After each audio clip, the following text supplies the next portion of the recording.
Kāinga Ora is selling off a bunch of their properties, 36 hectares in fact of vacant land, which makes up 20% of its vacant land portfolio. This comes after a review into the agency led by former Prime Minister Sir Bill English, which found a number of financial issues. So it's selling off a bunch of land, and I was really interested in one of these blocks in Wellington. It's on Adelaide Road in Mount Cook, if you're familiar, and it's actually been used as a car park ever since Kāinga Ora has owned it. Now, they bought it in 2022 for $4.1 million. That was right at the peak of the market. Now, a year previously to that, it had just got its rateable valuation for $2 million.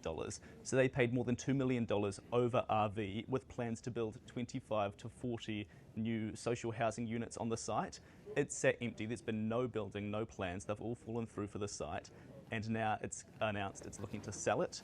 I went and had a look, and its current rating valuation, which came out earlier this year, is now only $1.38 million. So Kāinga Ora in for a bit of a loss on this one.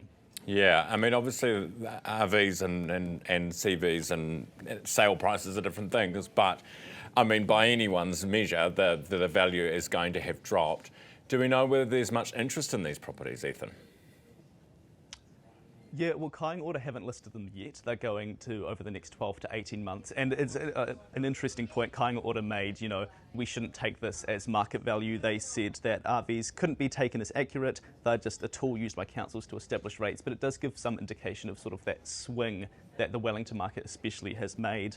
In response, they wouldn't say whether they're expected to break even, saying, quote, the land sales will depend on market conditions rather, and what buyers are willing to pay for it.